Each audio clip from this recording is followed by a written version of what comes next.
Hello dear aspirants, આપ સર્વેનું અમારી YouTube channel game changing સાયકોલોજીમાં હાર્દિક સ્વાગત છે. આજના વિડીયોમાં આપણે પ્રોબેશન ઓફિસર, ચીફ ઓફિસર અને અન્ય કેટલીક સરકારી પરીક્ષાઓ માટે સમાજ કાર્ય એટલે કે સોશિયલ વર્ક સબ્જેક્ટ અગત્યનો છે. અને સાથે સાથે જે વિદ્યાર્થીઓ બેચલર ઇન સોશિયલ વર્ક અને માસ્ટર ઇન સોશિયલ વર્ક સાથે સંકળાયેલા છે તો એમના માટે પણ આ સબ્જેક્ટ ખૂબ અગત્યનો છે. અને સમાજ કાર્ય અંતર્ગત આપણે સેવાર્થી તંત્ર અને લક્ષ્યાંક જૂથમાં દરમિયાનગીરીની પ્રક્રિયા એ પ્રકરણનો અભ્યાસ કરી રહ્યા છે. જો તમે અગાઉના વિડીયો જોયા ન હોય તો પ્લેલિસ્ટમાં જઈને ચેક કરી લેશો. અગાઉના વિડીયોમાં આપણે નિદાન પ્રક્રિયા કઈ કઈ પદ્ધતિથી થાય છે એટલે કે નિદાન પ્રક્રિયાને આપણે મુખ્યત્વે 3 ભાગમાં ડિવાઈડ કરી શકીએ તો એ વિશેની આપણે ડિટેલમાં ચર્ચા કરી હતી. હવે આજના વિડીયોમાં આપણે આ જે નિદાન પ્રક્રિયા કરવામાં આવે છે એના સોપાનો કયા હોય છે, એના સ્ટેપ કયા હોય છે એ વિશેની વિસ્તૃત ચર્ચા કરવાના છે. તો સૌપ્રથમ જો આપણે નિદાન પ્રક્રિયાના સોપાનની વાત કરીએ તો પહેલું સોપાન આવશે માહિતીનું એકત્રીકરણ. કોઈ પણ વસ્તુ હોય, તમે કોઈ પણ સંશોધન કરતા હો કે કોઈ પણ સમસ્યા અંગે તમે વિસ્તૃત માહિતી મેળવવા ઈચ્છતા હો તો સૌપ્રથમ વસ્તુ જે છે એ જે સમસ્યા છે એનો અભ્યાસ કરીને માહિતીનું એકત્રીકરણ કરવું એટલે કે કલેક્શન ઓફ ડેટા. તો અહીંયા પણ નિદાન પ્રક્રિયાનું પ્રથમ સોપાન આવશે માહિતીનું એકત્રીકરણ. આ સોપાનમાં સેવાર્થીની સમસ્યા, તેના વ્યક્તિત્વ તથા સામાજિક સાંસ્કૃતિક વાતાવરણના સંબંધમાં વિસ્તૃત માહિતી એકત્ર કરવામાં આવે છે. શું કરવામાં આવે છે? સેવાર્થીની સમસ્યા, તેનું વ્યક્તિત્વ એટલે કે એની પર્સનાલિટી અને સાથે સાથે સામાજિક અને સાંસ્કૃતિક વાતાવરણના સંદર્ભમાં વિસ્તૃત માહિતી એટલે કે ડિટેલમાં જે માહિતી છે એ શું કરવામાં આવે છે? એકત્રિત કરવામાં આવે છે. સેવાર્થી સંબંધિત અહેવાલ, સંસ્થાના અહેવાલો, મનોચિકિત્સકો એટલે કે કાઉન્સેલર્સ તથા મનોવૈજ્ઞાનિકોના અહેવાલ, અન્ય સંસ્થાઓમાંથી મળેલી માહિતી, કુટુંબીજનો, મિત્રો, સગા સંબંધીઓ, પાડોશીઓ વગેરે પાસેથી માહિતી એકત્ર કરવામાં આવે છે. તો બેઝિકલી આપણે માહિતી એકત્રીકરણની વાત કરીએ તો કયા સોર્સની મદદથી આપણે જે માહિતી છે એને એકત્રિત કરી શકીએ એટલે કે ડેટાનું કલેક્શન કરી શકીએ.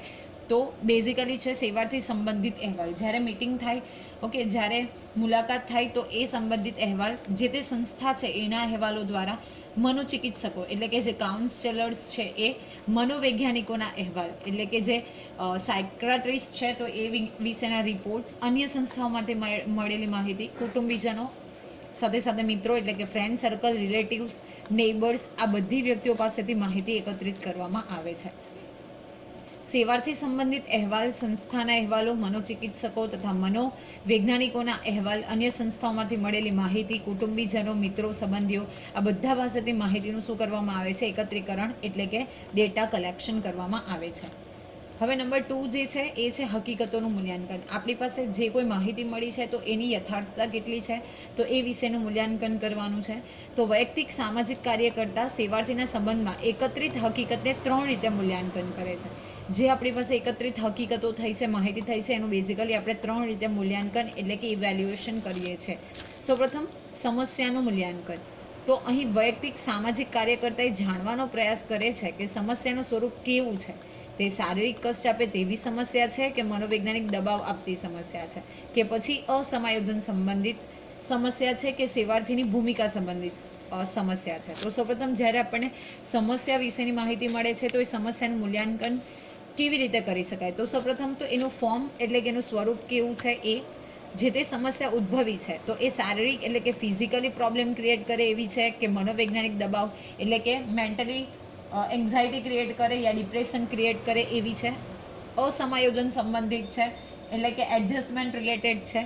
સેવાર્થીની ભૂમિકા સંબંધિત છે એટલે કે સેવાર્થીનો જે રોલ છે પર્ટિક્યુલર કામમાં તો એ સંબંધિત. તો કયા મેટરથી, કયા કારણને લીધે સમસ્યા સર્જાય છે તો એ અંગે પહેલાં માહિતીનું મૂલ્યાંકન કરવામાં આવે છે એટલે કે સમસ્યાનું મૂલ્યાંકન કરવામાં આવે છે.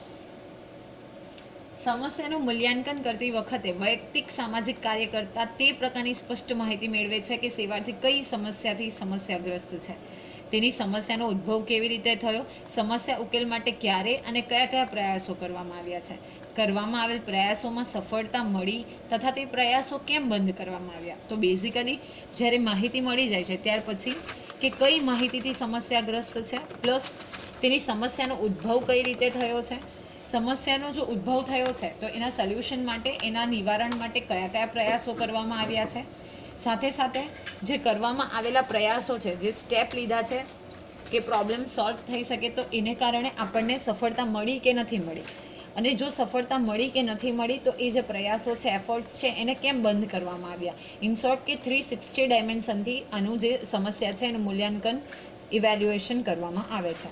નેક્સ્ટ સ્ટેપ છે વ્યક્તિત્વનું મૂલ્યાંકન, એટલે કે પર્સનાલિટી જજમેન્ટ કરવામાં આવે છે, પર્સનાલિટીનું ઇવેલ્યુએશન કરવામાં આવે છે. તો વૈયક્તિક સામાજિક કાર્યકર્તા સેવાર્થીની અહમ શક્તિનું, યા તો અહમ એટલે કે મેઇન શક્તિનું મૂલ્યાંકન કરે છે. સેવાર્થીના ભૂતકાળમાં અનુભવો કેવા રહ્યા છે, તેની નિર્ણય શક્તિ કેવી છે, તથા તેની બહાર અને આંતરિક દબાવોનો સામનો કરવાની ક્ષમતા વિશે જાણવાનો પ્રયત્ન કરવામાં આવે છે. ઓકે, જે ભૂતકાળના અનુભવો છે એટલે કે પાસ્ટમાં એણે શું ફીલ કર્યું છે, એની નિર્ણય શક્તિ એટલે કે ડિસિઝન જે મેકિંગ એબિલિટી છે, ડિસિઝન ટેકિંગ એબિલિટી છે એ કેવી છે. ઓકે, પ્લસ જો બહાર એટલે કે આઉટર અને જે આંતરિક દબાવો છે તો એનો સામનો કરવાની એની પાસે ખરેખર ક્ષમતા છે કે કેમ, કેટલી હદે એ ડિસિઝન લઈ શકે છે. તો આ બધી વસ્તુઓને વ્યક્તિગત મૂલ્યાંકન અંતર્ગત એનું મૂલ્યાંકન કરવામાં આવે છે. નેક્સ્ટ છે વાતાવરણનું મૂલ્યાંકન. તો આમાં વૈયક્તિક સામાજિક કાર્યકર્તા સેવાર્થીના કુટુંબ, પડોશી, શાળા, ધાર્મિક સંસ્થા, આર્થિક સંસ્થાઓ, રાજનૈતિક સંસ્થાઓ, મનોરંજન સંસ્થાઓ વગેરે વિશે મૂલ્યાંકન કરવામાં આવે છે. ઓકે, એનું કુટુંબ એટલે કે ફેમિલી જે છે, નેબર છે, સ્કૂલ્સ છે, ઓકે, ધાર્મિક સંસ્થાઓ છે એટલે કે રિલિજિયસ ઇન્સ્ટિટ્યૂટ્સ છે, આર્થિક સંસ્થાઓ છે, રાજનીતિ સાથે સંકળાયેલી સંસ્થાઓ છે, અને સાથે સાથે મનોરંજન સાથે સંકળાયેલી સંસ્થા છે. તો આ બધાનું જે વાતાવરણ છે એના વિશે મૂલ્યાંકન કરવામાં આવે છે. આ મૂલ્યાંકન કરતી વખતે જે જુદા જુદા પ્રકારની સંસ્થાઓની સાથે સેવાર્થીના સંબંધો, આ સંસ્થાઓ દ્વારા સેવાર્થી ઉપર પડેલી અસર તથા આ સંસ્થાઓ દ્વારા સેવાર્થી દ્વારા નિભાવવામાં આવેલી ભૂમિકા તથા તેના હેતુઓની પ્રાપ્તિમાં સેવાર્થી દ્વારા પ્રદાન કરેલ યોગદાનનું મૂલ્યાંકન કરવામાં આવે છે.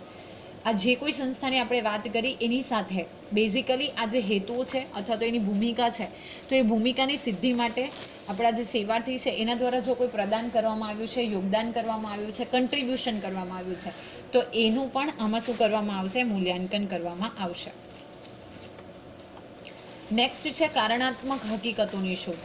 ઓકે, તો આ સોપાનમાં વૈયક્તિક સામાજિક કાર્યકર્તા એ નિશ્ચિત કરવાનો પ્રયત્ન કરે છે કે સમસ્યાનું સ્વરૂપ કેવું છે, સામાજિક વાતાવરણની સેવાર્થીના વ્યક્તિત્વ ઉપર શું પ્રભાવ પડી રહ્યો છે, તથા સમસ્યાના ઉદ્ભવ પાછળના કયા કયા કારણો છે. ઓકે, જે કોઈ પ્રોબ્લેમ ક્રિએટ થયું છે તો એના લીધે વ્યક્તિત્વ ઉપર શું પ્રભાવ છે, એટલે કે પર્સનાલિટી ઉપર કેવા ચેન્જીસ આવે છે, એ જે તે સમસ્યા ઉદ્ભવી છે તો એ ઉદ્ભવ પાછળના કયા કયા કારણો જવાબદાર છે, તો એની શોધ આ કારણાત્મક હકીકતોની શોધમાં કરવામાં આવે છે. ઇન શોર્ટ કે કારણાત્મક હકીકતમાં કારણની શોધ કરવામાં આવે છે કે કયા કારણે પર્ટિક્યુલર પ્રોબ્લેમ જે છે એ ક્રિએટ થયો છે. નેક્સ્ટ છે વર્ગીકરણ એટલે કે ક્લાસિફિકેશન. તો આ સોપાનમાં વૈયક્તિક સામાજિક કાર્યકર્તા સમસ્યાનો પ્રકાર, તેના માટે જવાબદાર કારણો, ઉકેલ માટેના ઉપાયો વગેરેના આધારે તેનું વર્ગીકરણ કરે છે. ઓકે, કઈ પ્રકારની સમસ્યા છે, કોઈ આર્થિક હોઈ શકે, સામાજિક હોઈ શકે, સાંસ્કૃતિક રિલેટેડ હોઈ શકે, ઓકે, પછી આપણે જોયું એમ મનોસામાજિક હોઈ શકે, તો એનો પ્રકાર, એના માટે કયા જવાબદાર કારણો છે, એના ઉકેલ માટેના ઉપાયો વગેરેનું શું કરે છે, તો વર્ગીકરણ કરે છે. સમસ્યાગ્રસ્ત વ્યક્તિ જ્યારે કાર્યકરની પાસે આવે છે ત્યારે સેવાર્થી વિશે પ્રાથમિક માહિતી મેળવી તેની નોંધ કરવામાં આવે છે. આપણે ઘણા બધા વિડીયોમાં અગાઉ પણ ચર્ચા કરી હતી કે બેઝિકલી જ્યારે ફર્સ્ટ ટાઈમ આવે છે તો ત્યારે શું કરવામાં આવે છે, એની પ્રાથમિક માહિતી એટલે કે બેઝિક જે વસ્તુ છે, જે એકદમ પ્રાઇમરી ઇન્ફોર્મેશન છે, તો એ ઇન્ફોર્મેશન જે છે બેઝિકલી એની નોંધ કરવામાં આવે છે.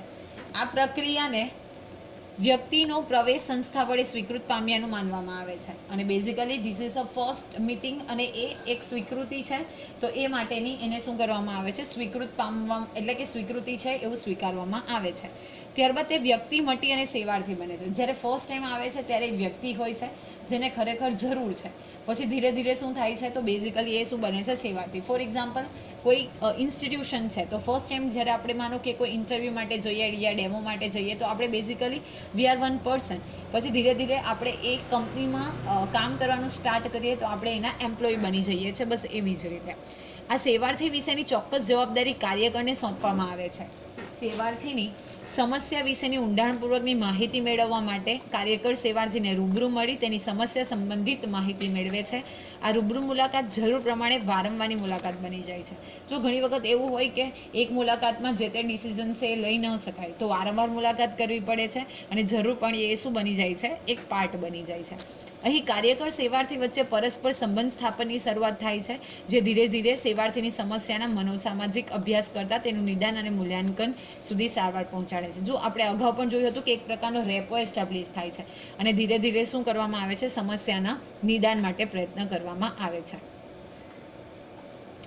સંબંધ સ્થાપન સાંત્વના આપવી એટલે કે એને બેઝિકલી રાહત, રિલીફ પ્રોવાઈડ કરવી, સલાહ આપવી, સજેશન, પરામર્શ કરવું, સ્પષ્ટીકરણ કરવું વગેરેનો ઉપયોગ કરતા વ્યક્તિગત સામાજિક કાર્યકર્તા સેવાર્થી સાથે એક પ્રકારનો સંબંધ સ્થાપિત કરે છે. ઓકે, ધીરે ધીરે એને સિમ્પથી બતાવવામાં આવે, એને બેઝિકલી સજેશન્સ આપવામાં આવે, ઓકે, સ્પષ્ટીકરણ, ક્લેરિફિકેશન કરવામાં આવે, તો એક પ્રકારનો સંબંધ જે છે, રેપો છે, એસ્ટાબ્લિશ થાય છે. નિકટવર્તી સંબંધના પરિણામે પરસ્પર પ્રેમ ભાવ વધે છે, જેના પરિણામે સેવાર્થી સમસ્યાગ્રસ્ત પરિસ્થિતિમાં રાહત અનુભવે છે. ઓકે, ધીરે ધીરે જ્યારે સંબંધ સ્થાપિત થાય છે તો પરસ્પર પ્રેમ ભાવ, લાગણીઓ, હૂંફ વધે છે, જેના કારણે સેવાર્થી જે છે સમસ્યાગ્રસ્ત પરિસ્થિતિમાં શું ફીલ કરે છે, રાહત એટલે કે રિલીફ ફીલ કરે છે. વૈયક્તિક સમાજ કાર્યકર્તા સેવાર્થીની વાતને ફક્ત નિષ્ક્રિય રીતે સાંભળવાને બદલે તેની સમસ્યા સંબંધિત તથ્યોને પણ રજૂ કરવા માટે તેને સહાય કરે છે. એટલે ફક્ત સાંભળવા પૂરતું સાંભળે એવું નથી. અહીંયા શું કરવામાં આવે છે, એક પ્રોપર સમસ્યાના સંબંધિત તથ્યો જે છે એને કેવી રીતે મોડિફાઈ કરી શકાય, તો એ અંગે શું કરવામાં આવે છે, એને સહાય કરે છે. તે સેવાર્થીને સતત તેવા વિશ્વાસમાં લેવાનો પ્રયત્ન કરે છે કે સેવાર્થી દ્વારા આપવામાં આવેલી તમામ માહિતીને ખૂબ જ અગત્યની છે અને ગુપ્ત રાખવામાં આવશે. આપણે ગુપ્તતાના સિદ્ધાંતની ચર્ચા કરી હતી, એમાં જોયું હતું કે બેઝિકલી માહિતીને આપણે જે કાર્યકર્તા છે સેવાર્થીને એવો વિશ્વાસ જતાવે છે, ઉત્પન્ન કરે છે કે તેના દ્વારા આપવામાં આવેલી જે માહિતી છે એને સંપૂર્ણપણે ગુપ્ત રાખવામાં આવશે. સેવાર્થીના મનોસામાજિક અધ્યયન કરવા માટે વૈયક્તિક અધ્યયન કે રૂબરૂ મુલાકાત પદ્ધતિનો ઉપયોગ કરવામાં આવે છે. અગત્યનું છે કે જ્યારે મનોવૈજ્ઞાનિક અથવા તો મનોસામાજિક અધ્યયન કરવું હોય તો વૈયક્તિક અધ્યયન અથવા તો રૂબરૂ મુલાકાત પદ્ધતિનો ઉપયોગ કરવામાં આવે છે. વૈયક્તિક અધ્યયનનો ઉપયોગ વ્યક્તિગત સમાજ કાર્યમાં સેવાર્થીના વ્યક્તિત્વ તથા તેની સમસ્યાના સંપૂર્ણ રીતે અધ્યયન કરવા માટે થાય છે. શા માટે વૈયક્તિક અધ્યયનનો ઉપયોગ થાય છે, તો બેઝિકલી વ્યક્તિગત સમાજ કાર્યમાં સેવાર્થીના વ્યક્તિત્વ એટલે કે એનું પર્સનાલિટી કેવી છે એ અને એની સમસ્યાનું સંપૂર્ણ રીતે અધ્યયન કરવા એટલે કે સંપૂર્ણ રીતે એ વિશે માહિતી એકત્રિત કરવા માટે થાય છે. અને અધ્યયનની આ પદ્ધતિ વધુ સાપેક્ષ છે. તમને પૂછાઈ શકે કે અધ્યયનની કઈ પદ્ધતિ એ સાપેક્ષ પદ્ધતિ છે, તો વૈયક્તિગત અધ્યયન કરવું. તેના અંતર્ગત સેવાર્થીના વ્યક્તિત્વ તેમજ તેની સમસ્યા સંબંધિત વિભિન્ન તત્વોનું એકત્રીકરણ કરીને માહિતી એકત્ર કરવાનો પ્રયત્ન કરવામાં આવે છે અને સમસ્યાના વિગતરૂપ અભ્યાસ દ્વારા સમસ્યાનું વૈજ્ઞાનિક ઢબે નિદાન કરવામાં આવે છે. સૌપ્રથમ તો શું કરવામાં આવશે, જે ડિફરન્ટ એલિમેન્ટ્સ છે એને ગેધર કરીને એટલે કે એકત્રીકરણ કરીને માહિતી એકત્રિત કરવાનું એટલે કે ડેટા ઇન્ફોર્મેશન કલેક્ટ કરવાનો પ્રયત્ન કરવામાં આવે છે અને પછી સાયન્ટિફિકલી એનું નિદાન કરવામાં આવે છે. નિદાન શબ્દનો ઉપયોગ મોટાભાગે તબીબી વિજ્ઞાનોમાં કરવામાં આવે છે, પરંતુ અહીં આ નિદાન શબ્દને બહુ વ્યાપક અર્થમાં લેવામાં આવે છે. બેઝિકલી નિદાન જે છે એ મેડિકલ ફિલ્ડ સાથે સંકળાયેલો શબ્દ છે, પરંતુ અહીંયા નિદાન એ બેઝિકલી વૈજ્ઞાનિક તરીકે મતલબ મનોવૈજ્ઞાનિક અને સામાજિક કાર્યમાં પણ એનો ઉપયોગ કરવામાં આવે છે. વૈયક્તિક સમાજ કાર્યમાં નિદાન એટલે ફક્ત સમસ્યા સંબંધિત જ્ઞાન એટલું જ નહીં, પરંતુ સમસ્યાગ્રસ્ત સેવાર્થીના ભવિષ્યમાં સંપૂર્ણ જ્ઞાન એવો અર્થ થાય છે. એટલે નિદાન અને સારવાર એ પરસ્પર નિર્ભર છે. આ સ્ટેટમેન્ટ પણ ખૂબ અગત્યનું છે કે નિદાન અને સારવાર વચ્ચે કેવો સંબંધ છે, તો પરસ્પર એકબીજા ઉપર નિર્ભર છે. એટલે કે સમસ્યા સંબંધિત જ્ઞાન એટલું જ નથી, એ તો છે જ, પ્લસ એના ભવિષ્યના વિષયમાં પણ એટલે કે એના વિષયમાં સંપૂર્ણ જ્ઞાન મેળવવી એવો પણ અહીંયા અર્થ થાય છે. હર્બર્ટ આર્કેટરના મત મુજબ જે સમસ્યાના ઉકેલ માટે સેવાર્થીને કાર્યકર્તા પાસે લઈ જવામાં આવે છે તે સમસ્યાના કારણ માટેની શોધ છે. તમને સ્ટેટમેન્ટ પૂછાઈ શકે. મેરી રિચમેન્ડના મત મુજબ સામાજિક નિદાન એ શક્ય એટલી ચોકસાઈથી સેવાર્થીના વ્યક્તિત્વ, સામાજિક સ્થિતિ તથા સમસ્યાની યોગ્ય પરિભાષા કરવાનો વિકલ્પ છે. શું છે, તો સામાજિક નિદાન એ શક્ય એટલી ચોકસાઈથી સેવાર્થીના વ્યક્તિત્વ એટલે કે એની પર્સનાલિટી, એની સોશિયલ કન્ડિશન અને સાથે સાથે જે એના પ્રોબ્લેમ છે તો એને યોગ્ય પરિભાષા એટલે કે યોગ્ય એને આઈડેન્ટિફાઈ કરવાનો એક પ્રયત્ન કરવામાં આવે છે. એને આપણે શું કહીએ છીએ, સામાજિક નિદાન તરીકે ઓળખીએ છીએ. તો આશા રાખું છું કે આજના વિડીયોમાં તમને સમજ પડી હશે. બેઝિકલી આજે આપણે વાત કરી કે જે નિદાન પ્રક્રિયાના સોપાનો શું છે, તો માહિતીનું એકત્રીકરણ કરવું, હકીકતોનું મૂલ્યાંકન કરવું, વાતાવરણનું મૂલ્યાંકન કરવું. તો જો તમને આ વિડીયો પસંદ પડે તો વિડીયોને લાઇક કરી અને જરૂરિયાતમંદ સુધી શેર કરવાનું ચૂકશો નહીં. અને આવા જ વધુ વિડીયોની અપડેટ્સ માટે even you can subscribe our YouTube channel. Thank you for watching the video. Have a nice day.